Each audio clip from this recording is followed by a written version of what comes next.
बिस्मिल्लाहिर्रहमानिर्रहीम। अस्सलाम वालेकुम नाज़रीन, मैं हूं एडवोकेट इजाज़ अहमद नवाब और आप देख रहे हैं मेरा यूट्यूब चैनल कानून की दुनिया। नाज़रीन, आज इस व्लॉग में बात करनी है कि सुप्रीम कोर्ट ऑफ पाकिस्तान से बड़े बड़े फ़ैसलों का जो सिलसिला है वो आना शुरू हो चुका है। काफ़ी 2, 3 से 4 जो बड़े केसेस थे उनका फ़ैसला हो गया। चीफ जस्टिस उमर अता बंदयाल ने अपनी रिटायरमेंट से पहले जाने से पहले 1-2 और बड़े केसेस हैं उनका भी फ़ैसला करना है। एक तो सुबह लगा हुआ है नायब तरामीम का।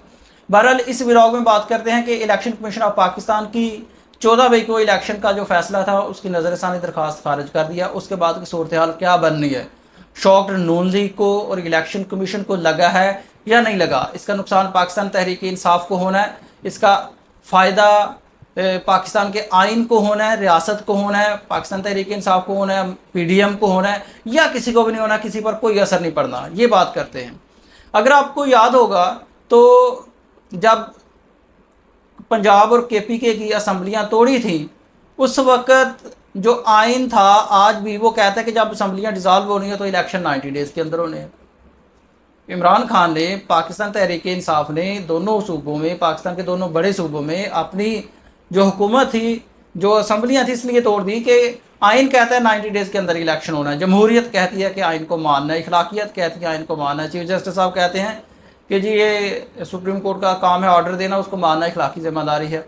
खैर, उसके बाद मामला चलता जब जमहूरियत की ना मानी गई, अवाम की ना मानी गई, आइन की ना मानी गई गवर्नमेंट की तरफ से, तो सुप्रीम कोर्ट ऑफ पाकिस्तान ने अज खुद नोटिस लिया। अज खुद नोटिस लेने के बाद फाइनली ये ऑर्डर हुआ कि 14 मई को इलेक्शन करवा दिए जाए। वो भी ऑर्डर ना माना गया। स्टेट बैंक ऑफ पाकिस्तान ने रिपोर्ट जमा करवाई कि हमारे पास पैसे हैं, हम देने को तैयार हैं। जी, ये रिपोर्ट जमा करवाई कि पैसे पड़े हुए हैं, हम देने को भी तैयार हैं, लेकिन वो पैसे इशू नहीं किए गए इलेक्शन कमीशन ऑफ पाकिस्तान को। Finally election commission of Pakistan ने डेट एक्सटेंड की कि जी 8 अक्टूबर को हम इलेक्शन करवा सकते हैं, और उसके साथ ही नज़र सानी की एप्लीकेशन भी, रिव्यू पिटीशन भी सुप्रीम कोर्ट में, जो 14 मई को इलेक्शन करवाने का ऑर्डर था जो कि 4 अगस्त को पास हुआ था, उसकी रिव्यू पिटीशन फाइल कर दी, नज़र सानी फाइल कर दी कि इसको दोबारा से देखा जाए। वो पिटीशन आज हो गई है खारिज। उस पिटीशन के खारिज करने में जो रिमार्क्स आए थे वो क्या थे, मैं 2 से 3 बातें करूँगा, ज़्यादा नहीं करूँगा। Number 1, supreme court of Pakistan के जजेस ने ये रिमार्क्स दिए कि बात आइन की है, कानून की नहीं। और दूसरा, आइन कहता है कि इलेक्शन 90 डेज़ के अंदर होना है, तो फिर 90 डेज़ के अंदर ही होना है। आइन किसी की जागीर नहीं, आइन पर हर किसी को अमल करना होगा, आइन अवाम की प्रॉपर्टी है। ये कुछ चंद थे आइन के लिहाज से। और दूसरा ये कि जो इलेक्शन को लेकर, इलेक्शन की बात को लेकर कहा गया कि बात आइन की है, कानून की नहीं। वो इसलिए कहा गया कि इलेक्शन कमीशन ऑफ पाकिस्तान के वकील ने ये कहा कि देखें जी अब तो कानून ही चेंज हो गया कि जो इलेक्शन की डेट है वो इलेक्शन कमीशन ऑफ पाकिस्तान ने देखना है, ये तो कानून चेंज हो गया। तो उसका जवाब ये था कि बात आइन की है, कानून की नहीं। मैं आपको बताता चलूँ कि पाकिस्तान का हर आइन, कोई भी आइन है, वो अगर इस्लामिक जो नॉर्म्स हैं, जो इस्लाम के असूलों के ख़िलाफ़ और उसके बाद आइन के ख़िलाफ़ हो, वो कानून जो है वो नल एंड वाइड होता है, वो कानून टिक नहीं सकता, वो ख़त्म हो जाता है, सिरे से ही उसको ख़त्म कर दिया जाता है।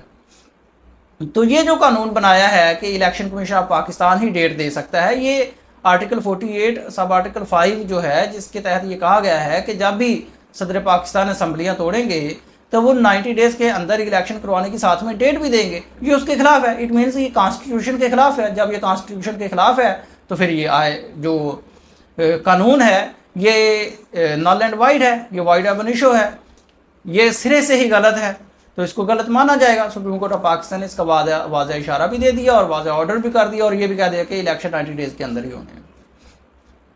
अब मैं बताता हूँ कि इस ऑर्डर के पास होने के बाद अब ना तो कोई बंदयाल को रोक सकता है और ना ही कोई नाअहलियाँ रोक सकता है। क्यों? क्योंकि नाअहलियों के दरमियान,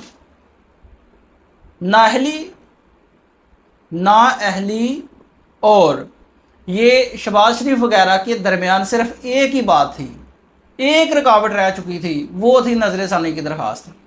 अब नज़र सानी की दरख्वास्त भी हो गई है खारिज, और पाकिस्तान तहरीक इंसाफ ने यह ऐलान भी कर दिया है कि हम तौहीन अदालत इलेक्शन कमीशन ऑफ पाकिस्तान के जो अथॉरिटीज़ हैं, और उसके बाद जो साबका गवर्नमेंट के जो अरकान थे उनके खिलाफ तौहीन इलेक्शन कमीशन की कार्रवाई करने जा रहे हैं, फाइल करने जा रहे हैं। मेरा ये अपना अंदाज़ा था, या जो जितना मुझे इल्म है कि ये ऑर्डर आज का नज़रसानी की दरख्वास्त खारिज करते हुए, क्योंकि ये आज खुद नोटिस केस भी था वैसे भी, तो चीफ जस्टिस को आज खुद ही तौहीन अदालत की कार्रवाई शुरू करनी चाहिए थी कि वो कौन लोग थे जिन्होंने सुप्रीम कोर्ट ऑफ पाकिस्तान का ऑर्डर नहीं माना, और वो कौन लोग थे जिन्होंने आइन की गलत तशरीह करते रहे, और वो कौन लोग थे जिन्होंने आइन को रोंद डाला, जमहूरियत को रोंद डाला, ज़रा आके जवाब दें। लेकिन उन्होंने नहीं की। अब तहरीक इंसाफ ने चीफ इलेक्शन कमिश्नर और साबका गवर्नमेंट के अरकान के ख़िलाफ़ जो है वो तौहीन अदालत की कार्रवाई, तौहीन सुप्रीम कोर्ट की कार्रवाई शुरू करने का ऐलान कर दिया है। वो कल या परसों फाइल भी कर देंगे, जो इतलात हैं इस वक्त तक। अगर वो कर देते हैं तो क्लियर कट ये तौहीन अदालत है, ऑर्डर भी वाज़ेह तौर पर आ चुके हैं, और 14 मई को इलेक्शन करवाने वाला ऑर्डर आज भी मौजूद है। याद रहे कि जो पिछला ऑर्डर एक आया था आज से कुछ दिन पहले सुप्रीम कोर्ट ऑफ पाकिस्तान का इलेक्शन कमीशन इसी केस में, तो ये कहा गया था कि इलेक्शन कमीशन ऑफ पाकिस्तान बाकी सारे काम करता है सिवाय अपने काम के। तो इस ऑर्डर के बाद जो काम होने वाला है अब वो ये है कि जो नेक्स्ट इलेक्शन की डेट है 90 डेज़ के अंदर, वो भी सदर पाकिस्तान देने जा रहे हैं, और उसके बाद जो तौहीन सुप्रीम कोर्ट की कार्रवाई है वो भी बड़े लोगों के पास के ख़िलाफ़ होने वाली है, और वो डे बाय डे की बुनियाद पर चलेगी। नाअहलियाँ होने की भी चांसेस काफ़ी ज़्यादा हैं इसमें, अगर ये तौहीन इलेक्शन की कार्रवाई शुरू हो जाती है तो ये आज की खबर थी तौहीन इलेक्शन कमीशन के हवाले से। लेकिन आपको ये बताता चलूँ कि हो ना हो, चीफ साहब ने 14 मई को इलेक्शन करवाने ही करवा